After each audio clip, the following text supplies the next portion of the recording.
tout se déroule bien donc, depuis qu'on est là, depuis le 16 mars. Donc il y a les AG tous les jours à 12h30 qui se déroulent du coup devant le théâtre.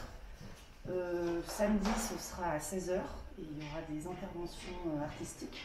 On a eu plusieurs soutiens déjà de compagnies qui sont venus nous voir. Le week-end dernier, par exemple, il y avait les arroseurs qui étaient présents. Et donc voilà, le planning des journées en fait s'enchaîne avec les AG à 12h30.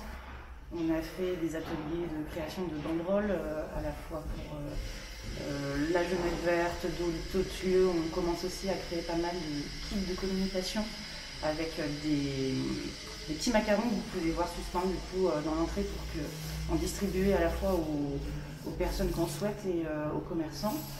Des ateliers de création d'origami et voilà.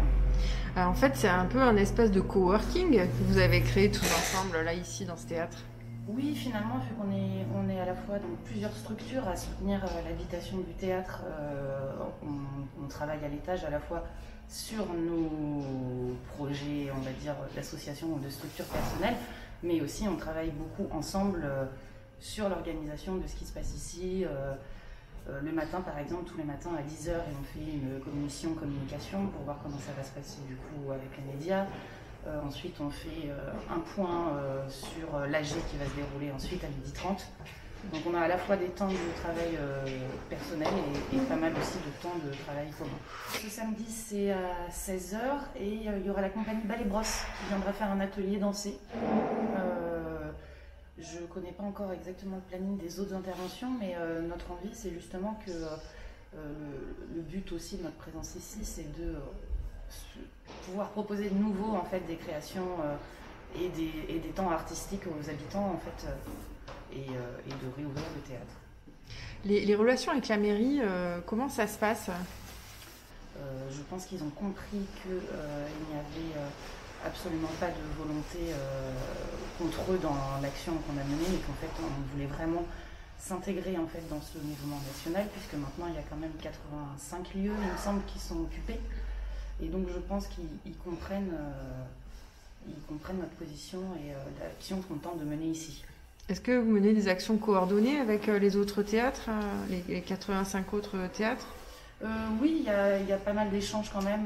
Là, par exemple, ce vendredi, il se met en place avec le théâtre de l'Odéon les vendredis de la colère.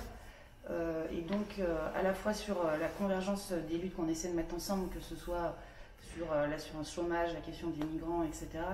On est dans des thématiques communes, on échange les uns les autres, on communique et on essaie de travailler ensemble. Qui sont les gens qui viennent vous voir au quotidien ? Ça peut varier. Il y a à la fois du coup des gens des structures et des assos culturels qui travaillent dans le coin. Il y a des bénévoles. Il y a du public aussi à qui la présence du théâtre et des lieux culturels manquent. Donc on a aussi pas mal de public. Hier on avait lancé un appel pour les étudiants et les lycéens de Mende à venir. Et ils étaient une quinzaine du coup à venir. Hier on a passé une partie de l'après-midi avec eux, on avait envie de les entendre sur les problématiques qui les concernent aussi, et puis de discuter avec eux aussi sur nous, les actions qu'on mène.